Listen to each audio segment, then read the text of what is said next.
Layla. Kofi puts his arm around me as we leave the restaurant. I want to shrug it off and punch him in the gut, but my mom and grandma are watching. Ever since my younger sister Maya found her mate 7 months ago, they've doubled their effort to set me up with some guys, especially Kofi. The torture is real. "Oh, how sweet," coos grandma. I send her a glare, but she continues. "You two would make beautiful babies together. Shoot me. Just shoot me now. Didn't I tell you that I want at least 10 grandkids? I know they all pity me, but I think grandma is joining in the fun just to torture me." Even my grandma has a boyfriend. Yep, that's right. My grandma's getting more action than I do. I, a 22-year-old woman, am getting less action than her 87-year-old grandmother. How sad is that? When we get home and sit down in the dining room, my sister holds hands with Abraham and starts talking softly and giggling. This reminds me of why I chose to move out. Pretty soon my mom and my dad will be whispering to each other. Caleb and Carmen will be acting all cute.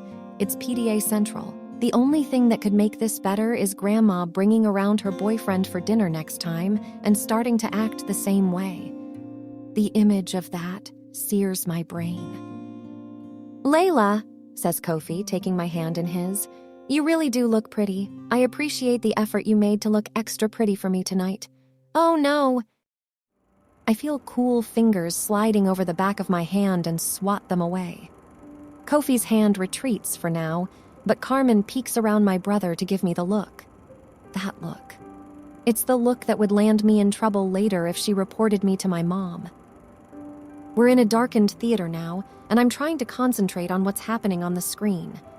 Fantastic Beasts, The Crimes of Grindelwald is playing. When I promised my mom that I would give Kofi a chance, that didn't include groping or romantic hand-holding.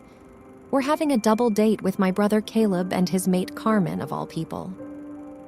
Carmen's been in my family for over 10 years now, so she is more or less like my own sister. An annoying one most of the time. She means well, but she's as meddlesome as everybody else in my family. Kofi places his arm around my shoulder and I smack it away again. Carmen shoots me another warning glance and I huff. I don't want to be here anyway, but since I caved once again, the least they could do is let me enjoy the movie. But no, Mr. Grabby Hands decided that he wants to be touchy-feely. I still regret what happened this morning when I told my family that right after lunch, I would be leaving to go back to the city. I should have run right after breakfast or snuck out before breakfast. I saw Mom slide a glance at Carmen before Carmen casually suggested that I should go with Kofi on a double date with her and Caleb. I should have known that they would join forces to get me to agree. I blame it all on my tummy. I had stood my ground and refused to partake in their crazy matchmaking plan in the beginning, but then they brought out the big guns. My dad. My dad raved about how lucky I was that a gamma like Kofi was interested in me when so many other unmated werewolf women were interested in him, according to Kofi himself. My dad tried to make me feel guilty for moving out to live so far away from the pack, only half an hour away. He recounted how his friends' kids my age are all mated with babies, and how the babies of their babies are having babies soon. Eek! Not true. He went on and on about how his heart and lungs and kidneys or whatever organ he could think of were going to collapse due to the stress I put him under for not being mated and taken care of. Drama queen much? Finally, I agreed to the date. What can I say? He's a bit extra and I'm a pushover. I heard Grandma snickering in the background when I gave in. I swear that octogenarian lives for my pain. I slump in my seat as the movie comes to an end. After countless hand-slapping and endless glares from Carmen, I give in. I let Kofi hold my limp hand. He seems happy. I give up. I don't even know if the movie was any good. Everybody looks happy by the time we all walk out of the movie theater. Well, everybody except me. Kofi places a hand on the small of my back, smiling triumphantly at my brother and Carmen. I roll my eyes. Whatever. I let him hold my hand when we reach the concession stand. It's not like I'm going to be mated to him tomorrow. Right?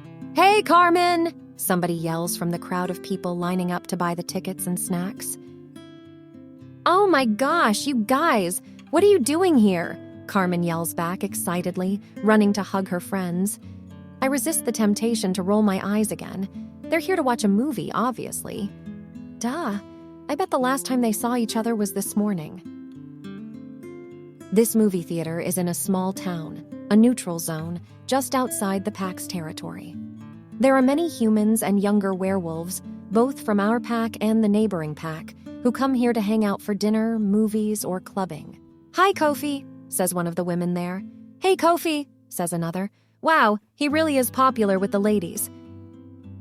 He's looking at them with a big smile on his face, but when he notices me watching, his smile turns sheepish with a hint of guilt.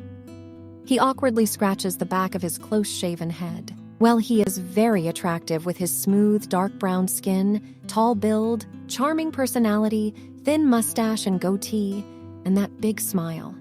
If only he weren't such an asshole. No spark at all on my part.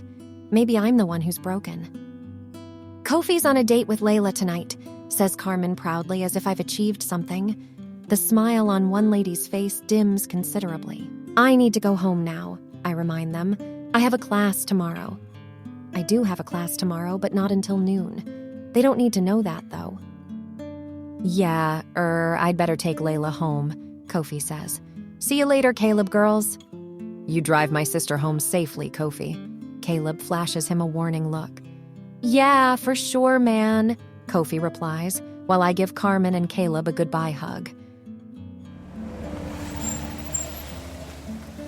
I really had a great time tonight, Layla, says Kofi after he stops the car in front of my house. Oh, I'm sure he did. He had been talking nonstop in the car, mostly about himself. I didn't really mind it, actually. It gave me time to think of all the things I have to do tomorrow and plan the day after that. All I had to do was just say the proper response while he was talking, like, uh-huh, oh, really? Wow, okay, interesting. You are such a great listener, Layla. His teeth glow white in the dark. I wonder what teeth whitener he uses. Uh-huh. The other girls sure don't measure up to you, he says. Oh, really? I reply, still only half listening. I like someone who's not easy. Someone classy but shy and plays hard to get, you know? He's looking at me meaningfully. I know, beneath all that Ice Queen act, you do like me. Wait, what? You can just quit the act now. You've got my attention, girl. I know you're attracted to me as much as I'm attracted to you. You're the one for me. Say what? Oh God, that sounds like a super bad, cheesy song. I want to tell him off, but then again, I can't, for fear of my mom's wrath. So I end up staring at him worriedly while chewing on my bottom lip, thinking of what to say. I have to handle this delicately. If I do it wrong, I'll be getting phone calls from my mom all night tonight. She's relentless. Delicately, right? Kofi, I'm not shy, and I'm not playing hard to get, I tell him. I do like you. His smile widens.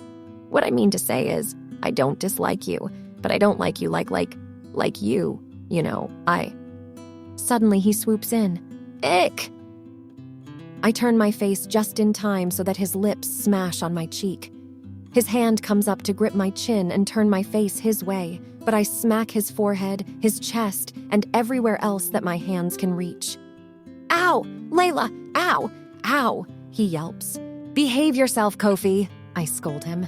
I wipe my cheek and scramble out of the car very quickly like my ass was on fire.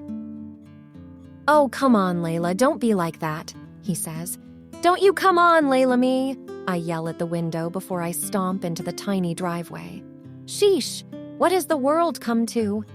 I continue to grumble as I push the key forcefully into the lock. Now I'm pissed, so pissed.